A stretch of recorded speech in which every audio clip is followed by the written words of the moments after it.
कहानी शुरू होती है लोगन नाम के एक लड़के से जो पार्क में एक्सरसाइज कर रहा होता है। असल में वो कॉलेज के ज़माने में एक प्रोफेशनल रॉक क्लाइंबर था। हर कोई उसकी बहुत तारीफ करता था, लेकिन अब उसकी ज़िंदगी पूरी तरह से बदल चुकी है। उसके पास कोई जॉब नहीं है, जहाँ भी जॉब के लिए जाता है उसे रिजेक्ट कर दिया जाता है। उसकी ज़िंदगी बिल्कुल भी ठीक नहीं चल रही होती। हर कदम पर उसे परेशानी का सामना करना पड़ता है। जॉब ना होने की वजह से वो दिन रात घर में पड़ा रहता है। एक लड़का होने के बावजूद घर में साफ सफाई और बर्तन धोने की जिम्मेदारी उसी की होती है। काम ना मिलने की वजह से घर में भाई बहन हर वक्त उसका मजाक उड़ाते रहते हैं, जो बात उसे बहुत बुरी लगती है। कुछ दिन बाद उसकी मम्मी का बर्थडे आने वाला होता है, इसलिए लोगन और उसकी बहन चाहते हैं कि वो उसे अच्छे से सेलिब्रेट करे। लोगन अपनी बहन से कहता है कि क्लाउड गार्डन नाम का एक बहुत अच्छा होटल है, हमें वहीं पार्टी रखनी चाहिए। उसकी बहन उसकी बात मान लेती है। अगले दिन जब माँ का बर्थडे आता है तो सबके सब क्लाउड गार्डन होटल पहुंच जाते हैं, जहां उनके और भी रिश्तेदार आए होते हैं। सब लोगन को इस बात पर कुछ न कुछ कहते रहते हैं कि उसके पास जॉब नहीं है, जो बात उसे बहुत बुरी लगती है। असल में यहाँ लोगन काफी देर से किसी को ढूंढ रहा होता है। तभी वहाँ एक वेट्रेस आती है, जिसे देखकर लोगन बहुत खुश हो जाता है। उस वेट्रेस का नाम यूवी होता है, जो कभी लोगन के साथ कॉलेज में उसी की क्लास में पढ़ती थी। वो भी लोगन की तरह एक रॉक क्लाइंबर है, लेकिन पिछले 5 साल से उन दोनों में एक दूसरे से बात नहीं की। लोगन यूवी को बहुत पसंद करता है और इसी वजह से उसने अपनी बहन को सजेस्ट किया था कि पार्टी इसी होटल में रखें, क्योंकि उसे पहले से पता था कि यूवी यहाँ जॉब करती है। अब वो यूवी को देखकर मुस्कुराता है, क्योंकि काफी देर से वो सिर्फ उसी को ढूंढ रहा था।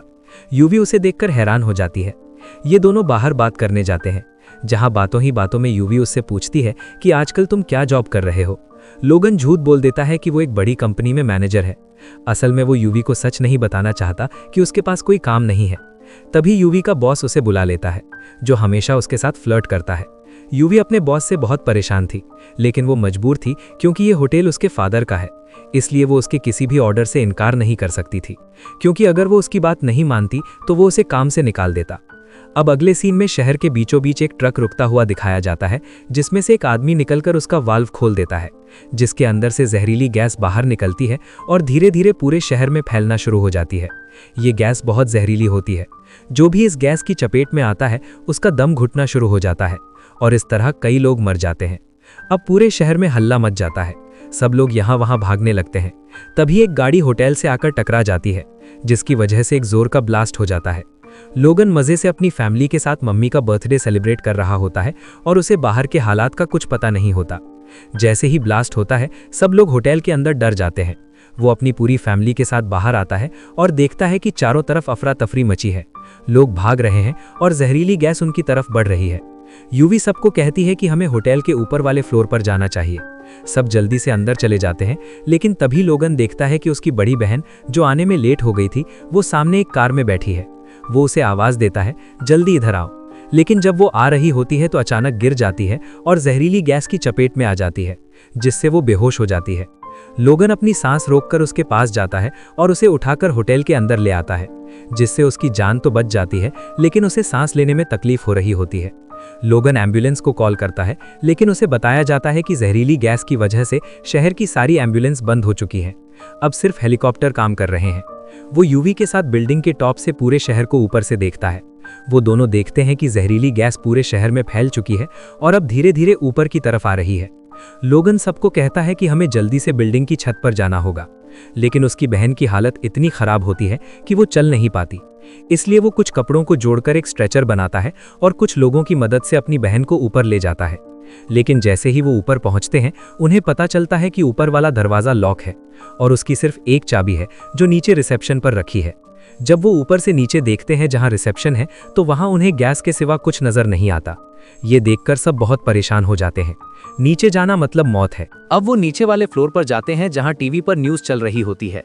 न्यूज में बताया जाता है कि ये गैस पूरे शहर में फैल चुकी है और अगर किसी के पास मास्क है तो तुरंत पहन ले, क्योंकि इस तरह वो 15 मिनट तक सरवाइव कर सकता है। बिल्डिंग के हर कोने में ढूंढने के बाद उन लोगों को 3 मास्क मिल जाते हैं, लेकिन प्रॉब्लम सिर्फ मास्क ढूंढने की नहीं थी।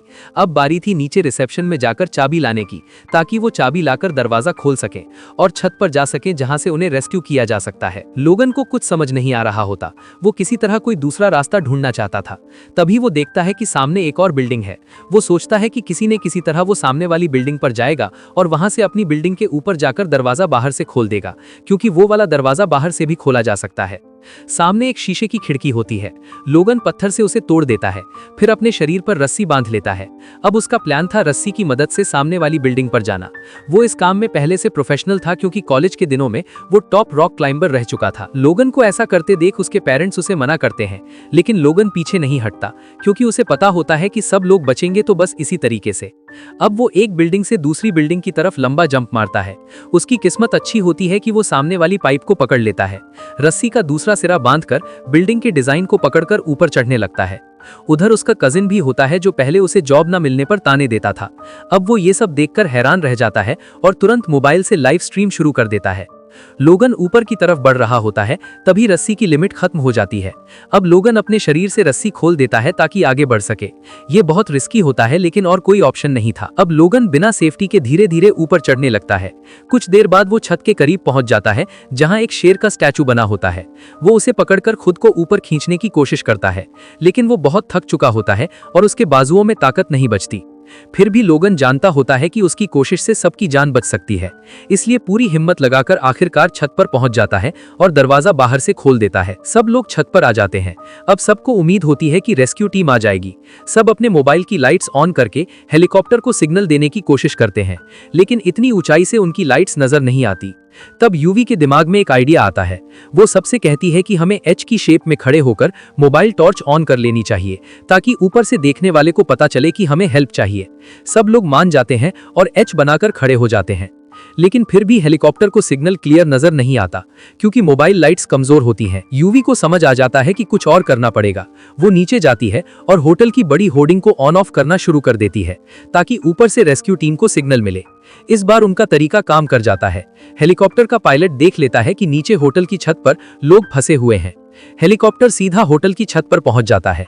सब लोग खुश हो जाते हैं। एक सेफ्टी प्लेटफॉर्म नीचे उतारा जाता है। सब एक एक करके उसमें चढ़ने लगते हैं, लेकिन जब लोगन और यूवी की बारी आती है तो प्लेटफॉर्म ओवरलोड हो जाता है और उन दोनों से कहा जाता है कि तुम्हें यहां रुकना होगा अगले राउंड के लिए। हेलीकॉप्टर बाकी सबको लेकर चला जाता है। अब लोगन और यूवी छत पर ही फंसे रहते हैं और हेलीकॉप्टर के वापस आने का इंतजार करते हैं, लेकिन जब वो नीचे देखते हैं तो उन्हें पता चलता है कि गैस अब ऊपर की तरफ बढ़ रही है। वो ज्यादा देर यहाँ रुक नहीं सकते। जो रस्सी वगैरह होती है सब अपने बैग में रख लेते हैं। दोनों मास्क पहन लेते हैं, अपनी बॉडी कवर कर लेते हैं क्योंकि गैस स्किन पर भी असर करती है। अब दोनों होटल से निकलकर नीचे रोड पर आते हैं। चारों तरफ जहरीली गैस होती है। वो भागते हुए एक और बिल्डिंग की छत पर चढ़ते हैं, लेकिन गैस वहां भी पहुंच चुकी होती है। अब उन्हें इससे भी ऊंची बिल्डिंग पर जाना पड़ेगा। वो एक नई बिल्डिंग में पहुंचते हैं। खुशकिस्मती से गैस वहां नहीं पहुंची होती, लेकिन जो फिल्टर मास्क उन्होंने पहने होते हैं वो एक्सपायर हो चुके होते हैं, इसलिए उन्हें मास्क उतारने पड़ते हैं। उनके पास एक आखिरी मास्क बचा होता है। इसी दौरान उन्हें सामने एक और बिल्डिंग नजर आती है जहां से वो और ऊंचा जा सकते थे। वो रस्सी फेंकते हैं। सबसे पहले यूवी जाती है क्योंकि उसका वेट कम होता है। वो आसानी से दूसरी बिल्डिंग पर पहुंच जाती है। अब लोगन की बारी होती है। वो धीरे धीरे आगे बढ़ता है। तब तक गैस वहां तक पहुंच चुकी होती है। खुशकिस्मती से जो लास्ट मास्क था वो उसने पहना होता है, इसलिए वो बच जाता है और यूवी तक पहुंच जाता है। दोनों ऊपर से देखते हैं कि सामने वाली बिल्डिंग में बहुत सारे बच्चे फंसे हुए हैं जो चिल्लाकर मदद मांग रहे होते हैं। ये दोनों एक लाइट से एरो बनाकर उन बच्चों की बिल्डिंग की तरफ सिग्नल देते हैं ताकि रेस्क्यू टीम को पता चले कि वहां लोग फंसे हुए हैं। हेलीकॉप्टर तुरंत वहां पहुंचता है और सब बच्चों को रेस्क्यू कर लेता है। अब हेलीकॉप्टर इन दोनों को लेने आने वाला होता है, लेकिन किस्मत फिर धोखा देती है। जिस बिल्डिंग की छत पर वो खड़े होते हैं उसके नीचे एक बड़ा गैस स्टेशन होता है। वहां जोर का ब्लास्ट होता है। गैस और तेज ऊपर आने लगती है। दोनों देखते हैं सामने एक बड़ा टावर है। उन्हें तुरंत वहां पहुंचना होगा। वो भागते हैं। एक जगह पहुंचकर उन्हें समझ आ जाता है कि आगे बढ़ना मुश्किल है। दोनों एक दूसरे को गले लगा लेते हैं क्योंकि दिल ही दिल में दोनों एक दूसरे को पसंद करते थे, लेकिन कभी बताया नहीं। एक ड्रोन उन्हें शूट कर रहा होता है। पूरा शहर लाइव देख रहा होता है। फिर और ड्रोन्स वहां आते हैं जो उनकी मदद करने आए होते हैं। दोनों ड्रोन की मदद से रस्सी दूसरी बिल्डिंग में फंसा देते हैं और उस रस्सी से आगे बढ़ने की कोशिश करते हैं, लेकिन जब दोनों बीच में पहुंचते हैं तो फंस जाते हैं। ना आगे जा सकते हैं ना पीछे। गैस तेज ऊपर आ रही होती है। जो रस्सी दूसरी तरफ बंधी होती है वो ढीली पड़ने लगती है। एक रस्सी काटनी पड़ती है, लेकिन जैसे ही एक रस्सी कटती है दूसरी भी अपनी जगह से निकल जाती है और दोनों नीचे गिर जाते हैं। पूरा शहर मोबाइल पर यह मंजर देखकर शॉक में आ जाता है। रेस्क्यू हेलीकॉप्टर पास ही होता है, लेकिन तब तक दोनों गिर चुके होते हैं। हेलीकॉप्टर वापस मुड़ने लगता है। फिर रेस्क्यू टीम को टावर पर कोई लटका हुआ नजर आता है। जब हेलीकॉप्टर पास जाता है तो पता चलता है कि वो लोगन और यूवी हैं और दोनों अभी भी जिंदा होते हैं। रेस्क्यू टीम तुरंत उन्हें बचाकर सेफ जगह ले जाती है। पूरा शहर, फैमिली और फ्रेंड्स सब खुश हो जाते हैं क्योंकि लोगन और यूवी ने बहादुरी से कई लोगों की जान बचाई होती है। उधर यूवी का बॉस फिर उसके पास आता है और फिर से चिपकने की कोशिश करता है। इस बार यूवी उसे जोर का थप्पड़ मारती है और जॉब छोड़ देती है। शहर में पानी का स्प्रे शुरू हो जाता है क्योंकि सरकार को पता चल चुका होता है कि गैस को खत्म करने के लिए पानी डालना जरूरी है। आखिर में लोगन यूवी के पास जाता है। वो उसे बताता है कि वो कॉलेज के दिनों से उसे पसंद करता था। यूवी भी बताती है कि वो भी उसे पसंद करती थी। तभी बारिश शुरू हो जाती है। इसका मतलब होता है कि अब जल्द ही शहर से गैस का असर हमेशा के लिए खत्म हो जाएगा। और इसी के साथ फिल्म की कहानी खत्म होती है।